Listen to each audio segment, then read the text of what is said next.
Assalamualaikum, very good morning everyone. Okay, glad to see you again. So today we're going to continue what we have done before. We actually have start preparing for our oral presentation skills, okay, that should be due towards the end of the semester, okay, and it will be done in pair or individually, all right. So like before, some of you have decided to do it in pair and some of you have decided to do individually, all right, on your own, okay, it doesn't matter, okay. And we also have brainstorm the ideas, you know, because as I told you before that when we want to present an oral presentation, we have to do it step by step, okay. First we need to brainstorm the ideas, okay, and then we're going to create the title for the presentation. The title should be something that should attract the audience attention, okay, and then after that you're going to plan your presentation, you know, with all the points, okay, what are the things you need to put in your presentation, okay, and finally you're going to present it in front of your friends, okay. So we are actually almost halfway through, all right. So for today we're going to learn, but before that, okay, so from my slide, okay, you can see that you should know who is he, right? Okay, he is someone behind Apple. Okay, are you an Apple user? Okay, so like me, yes, I love using Apple product. Okay, because once you use Apple, you will stick with it forever. Okay, all right. So Apple is one of the biggest company in the world. Okay, they produce a lot of latest and advanced technologies. Okay, especially in communication. All right, and the brain behind Apple success is this guy. Okay, he is Steve Jobs. Okay, but do you think that he's still alive? Yeah, no, he is. He already passed away somewhere in 2000. I don't really remember when, all right, but he already passed away, okay. But because he is so, if you ever watch any of Apple or any of Steve presentation, okay, he was remarkable, okay. He was very outstanding, okay, the way he presenting his products, okay, or his latest innovation or invention for in representing Apple was so mesmerizing, okay. People always give him a standing ovation at the end of his presentation, okay. So since we are preparing for oral presentation, all right, so we're going to learn, okay, some of the lessons, okay, from the world's most captivating presenters, and one of them is Steve Jobs, okay. Okay, Steve Jobs delivered some of the most awe-inspiring, memorable keynote presentation in history. If you look at him, this is his uniform. Okay, he loved to wear the black shirt with the jeans, semi-casual like this. Okay, and he looks so relaxed. Okay, he didn't look tense at all. But the way he present things, the way he giving his presentation was inspiring and also memorable.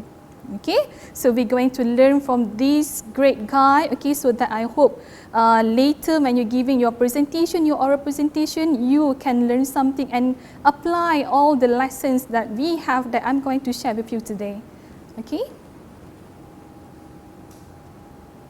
all right, okay, so the most important thing, okay, before we start any presentation is we need to have a story, all right. Like before, I told you at the beginning of the class that the thing that you need to do when you're preparing oral presentation is we're going to do it step by step, okay. So the first thing that you need to have is brainstorm the idea. You need to have a story. If you do not have a story, what are the things you're going to tell? What are the things you're going to present? Okay. So, but first, this is the first step. You need to craft a story that captures both heart and mind. Okay, so that's why when you are giving me your titles for your presentation, your ideas for your presentation, I was quite strict with you. Okay, because if I feel that the topic or the title for your presentation is too usual, nothing interesting about it, okay, I would not approve, and you have to come up with new idea, okay, with new topic, okay, because I want you to do something that can capture both heart and mind, not just something that for the sake of presentation, but you need to do something that can make your audience feel worth it to listen to your presentation. When they listen to your story, when they listen to your presentation, they will feel that you are giving them something. Okay, so let's take a look at this one. Okay, so humans have been telling stories for thousands of years. If you look at this, okay, this is somewhere in the cave, all right? So look at the pictures, okay? People have been telling stories, okay, even during our grandmother times, you know, the oldies, okay, during the ancient time, okay, we've been telling stories, okay? So, but how we tell stories? Okay, nowadays what people do is they just show the slides, okay, full of words. But is it the right way to present? Is it the right way to deliver a presentation?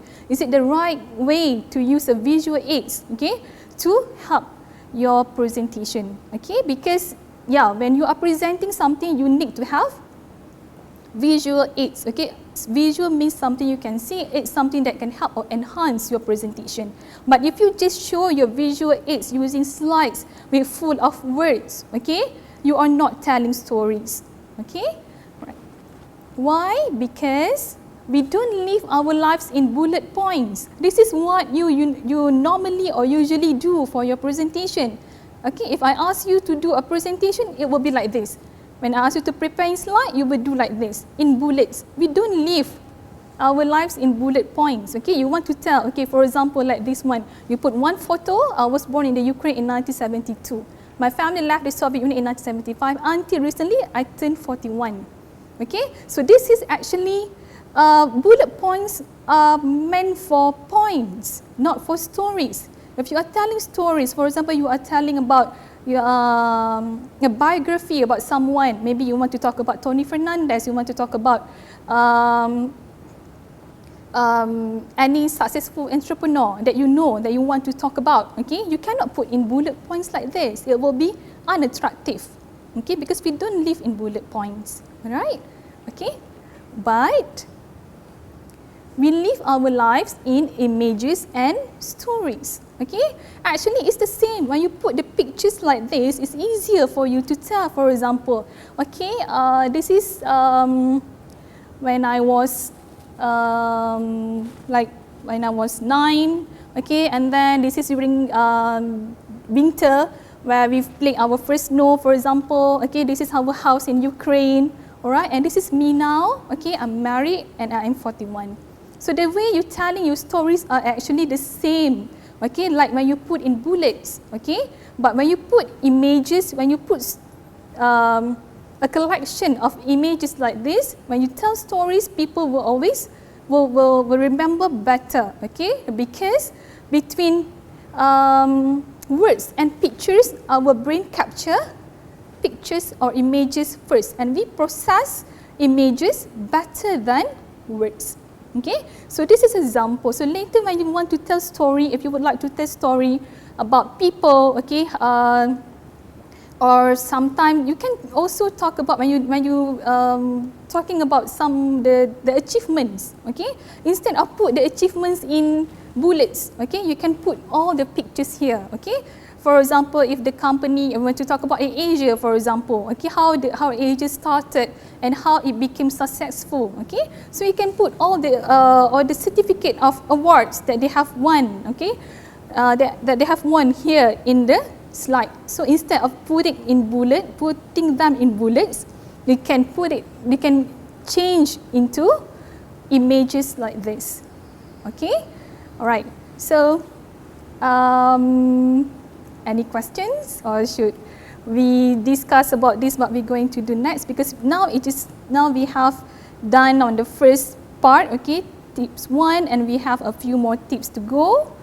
All right, we stop here at tips 1 first. Okay, we'll see if you're able to apply what I have taught you just now. All right, so after this we're going to do some activity, okay, to prepare for your the visual aids you need to prepare for your presentation. Like this one, the tips 1, I I taught you just now is to change from bullet points to images, alright? Because that is our objective for today, which is to learn at the end of the lesson. You should be able to learn on how to prepare, how to use an appropriate visual aids for your presentation. This is also a part of your CLO5, which is to deliver students the learning outcomes that you should be able to learn to deliver an oral presentation using appropriate visual aids and using verbal and non-verbal communication skills.